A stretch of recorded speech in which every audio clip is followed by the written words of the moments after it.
আমরা এক সময় ছিলাম রুহের জগতে, তাই না? সেখান থেকে আসলাম মার পেটের জগৎ। একটাকে বলে আলামুল আরওয়াহ, আরটাকে বলে আলামুল আরহাম। মার পেটের জগৎ থেকে বর্তমানে কত নাম্বার জগতে আছি? আলামুদ দুনিয়া। এটা কি শেষ না আরেকটা জগৎ আছে? ওই জগতের নাম হলো আলামে বরজখ। আমি আপনি সবাই নিজের এই হাতে নিজের মাকে, নিজের বাবাকে তাদের বুকে মাটি চাপা দিয়েছি, অথচ সে চিৎকার করে বলতেছি, তোর জন্য না আমার রক্ত পানি করলাম, তোর জন্য না আমার মাথার গাম পায়ে ফেললাম, আজকে তুই আমার বুকে মাটি চাপা দিচ্ছিস। তোরা এত নিষ্ঠুর, কিন্তু কেউ তাদের আওয়াজ।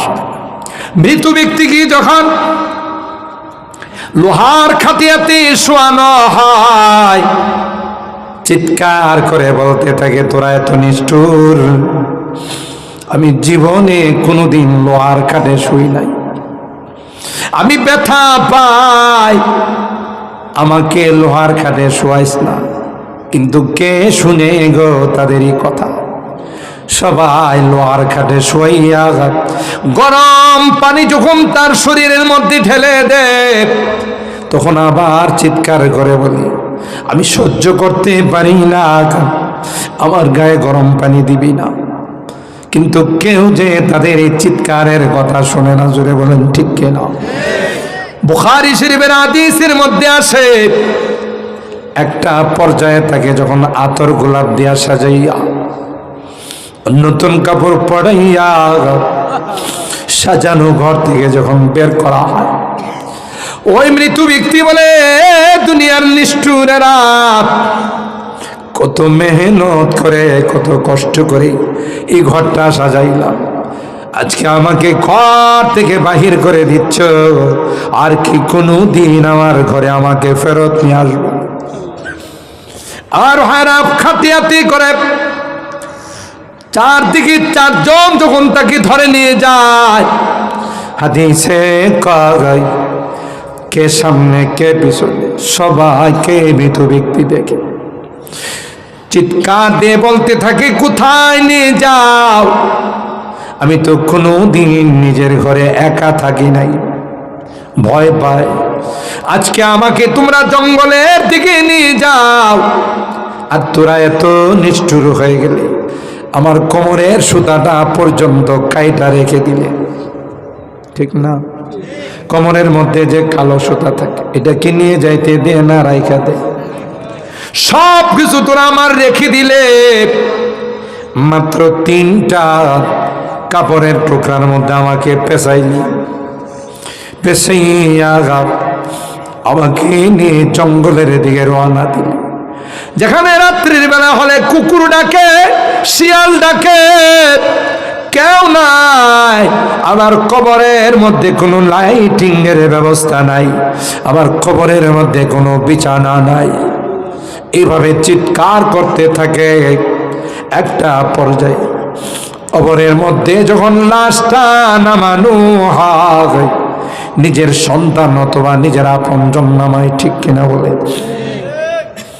আপনজন যখন নামায়, মৃত ব্যক্তি মনে করে বোধহয় আমার সন্তান আমার কবরের সঙ্গী হয়ে যায়, কিন্তু না না, একটা পর্যায়ে কাফনের গিরাগুলো খুলে দিয়ে চেহারাটা পশ্চিম মুখ করে সেও যখন 2 হাত দিয়ে উপরে চলে আসে, চিৎকার করে আর বলে, কোথায় আমাকে রেখে যাচ্ছ?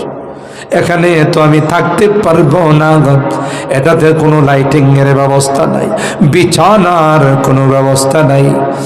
এ নিষ্ঠুরের দলেরা, আমাকে এমন জায়গাতে তোমরা রেখে চলে যাচ্ছ যেখানে জঙ্গল, যেখানে কোনো মানুষ বসবাস করে না, কিন্তু কেউ যে তার কথাগুলো শোনে না, ঠিক কিনা বলে?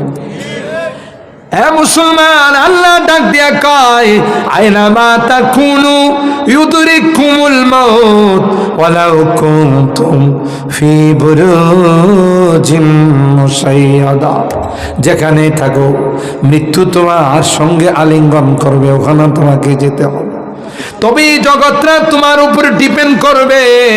তুমি যদি দুনিয়ার জিন্দেগিতে নেককার হয়ে যাও, দুনিয়ার জিন্দেগিতে যদি আমলদার হয়ে যাও, তাইলে তোমার কবর মাটির গর্ত থাকবে না, এটা জান্নাতের বাগিচা হয়ে যাবে। আল কবরু রাউযাতুম মিন রিয়াজিল জান্নাহ আও হুফরাতুম মিন হুফারিন নার। এখন কবরটাকে তুমি কি বানাইবা? জান্নাতের বাগান বানাইবা না জাহান্নামের গর্ত বানাইবা? এটা তোমার উপরে ডিপেন্ড করবে। এই যেমন আপনারা অনেকের চোখে ঘুম আসতেছে, কিন্তু ওই কবরের ভয়ে হায় হায় হায় হায়, আমাকে তো একদিন দুনিয়ার মানুষ নিষ্ঠুরের মতো ওখানে শোয়াই দিবে, ঠিক কিনা বলে? আরে ভাই, শুধু শোয়াবে তা নয়, এরপরে বাঁশ দিবে, বাঁশের উপরে চাটাই দিয়া মাটি দিবে, আমি যেন আর কোনোদিন দুনিয়াতে আসতে না পারি।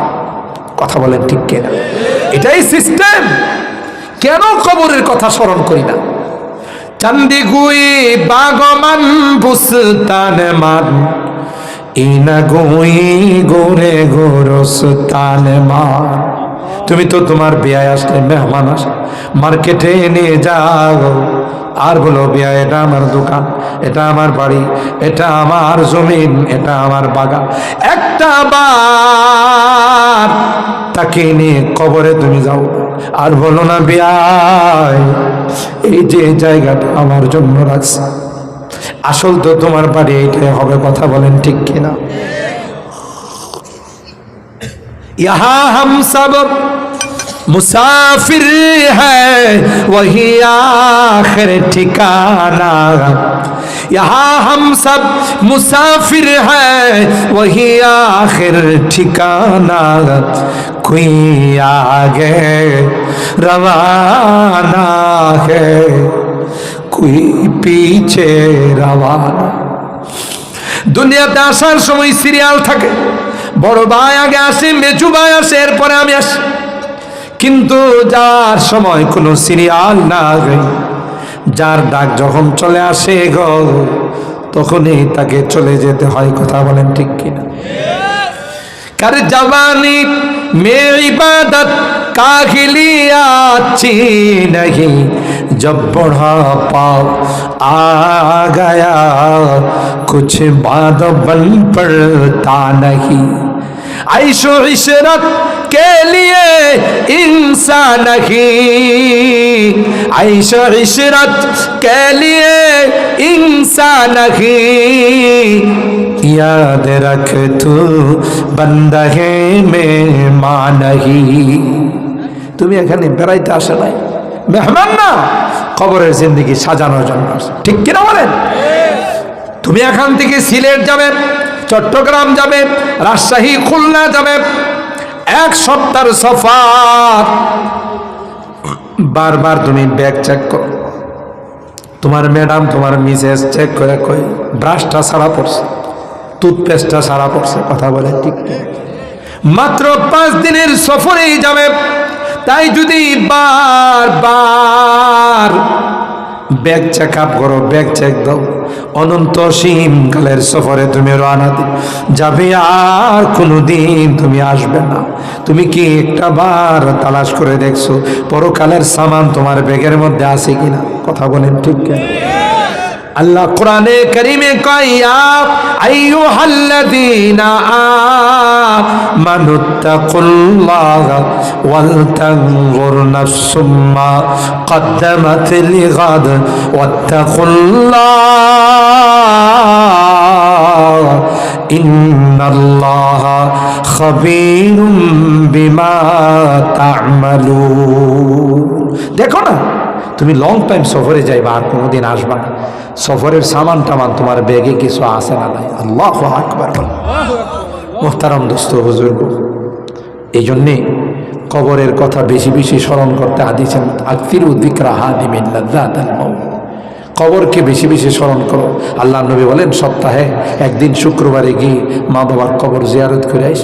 তোমার জনম দুঃখিনী মা এখানে শুয়ে আছে, যে মা রাত নাই, দিন নাই, শীত নাই, গরম নাই, তোমার বুকে লালন পালন করছে, দুধ খাওয়াইছে, নিজে না খাইয়া তোমার খানার ব্যবস্থা করছে। ওই জনম দুঃখিনী মা ওখানে শুয়ে আছে, তাকে যা একটু সালাম দিয়ে আসো। তার জন্য 3 বার কুল আল্লাহ শরীফ পড়ে তার ইসালে সব করা আছে। ঠিক কিনা বলেন? এই জন্য কবরের জগৎকে ভুলতে নাই, যারা চলে গেছে তাদেরকে ভুলতে নাই। স্বয়ং আল্লাহ মা বাবার জন্য দোয়া করতে শিখাইছেন। কথা বলেন ঠিক কিনা? আল্লাহ বলেন, বান্দা তুমি যখন দোয়াতে হাত তুলবা, এ গোলাম, তখন তুমি বলবে রব্বিল হাম, পড়ুন, রব্বিল হামহুমা কামা রব্বায়ানি সগীরা, রব্বিল হামহুমা কামা রব্বায়ানি সগীরা। এ মালিক, আমার মা আমার বাবা আমাকে বড় আদর করে যত্ন করে লালন পালন করছে। আল্লাহ, তোমার কাছে আমার মা বাবাকে মেহমান হিসাবে রেখে গেলাম, তুমিও তোমার রহমতের কুলে নিয়ে লালন পালন করো। সুবহানাল্লাহ।